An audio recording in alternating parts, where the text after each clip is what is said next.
بسم اللہ الرحمن الرحیم۔ تکبیرات تشریق کس سے کہتے ہیں؟ لفظ تشریق کے معنی کیا ہیں؟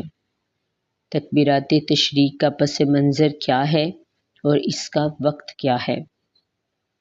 لفظ تشریق کے معنی ہے سکھانا یعنی دھوپ دینا۔ ان دنوں میں اہل عرب قربانی کے گوشت کو سکھاتے یعنی ان کو دھوپ دیتے۔ اس کا پس منظر کیا ہے؟ اس کا واقعہ کچھ یوں ہے کہ جب حضرت ابراہیم علیہ السلام نے اللہ کے حکم کے مطابق حضرت اسماعیل علیہ السلام کو ذبح کرنے کے لیے لٹا لیا تو اللہ عز و جل نے حضرت جبرائیل علیہ السلام کو حکم دیا کہ حضرت اسماعیل علیہ السلام کی جگہ جنت سے دمبا لے کر جائیں اور ان کی جگہ اس دمبے کو ذبح کیا جائے۔ اس وقت حضرت جبرائیل امین نے جب حضرت ابراہیم علیہ السلام کو دیکھا تو پکارا اللہ اکبر اللہ اکبر۔ حضرت ابراہیم علیہ السلام نے بھی آگے سے محبت الہی میں سرشار ہو کر کہا لا الہ الا اللہ واللہ اکبر، اور زمین پر لیٹے حضرت اسماعیل علیہ السلام نے بھی فرط محبت سے پکارا اللہ اکبر وللہ الحمد۔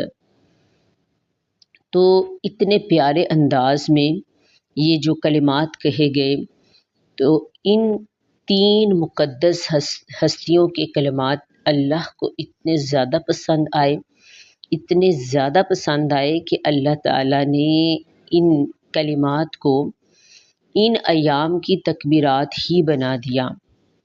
اب یہ تکبیرات کیا ہیں؟ اللہ اکبر اللہ اکبر، لا الہ الا اللہ واللہ اکبر، اللہ اکبر وللہ الحمد۔ تکبیرات تشریق کا وقت کیا ہے؟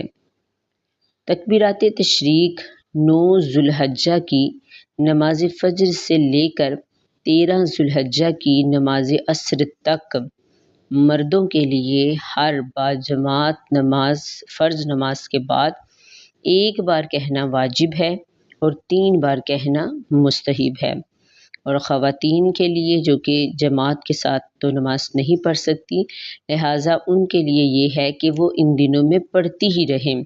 واجب تو نہیں ہے لیکن پڑھتے رہنا بہت زیادہ افضل ہے۔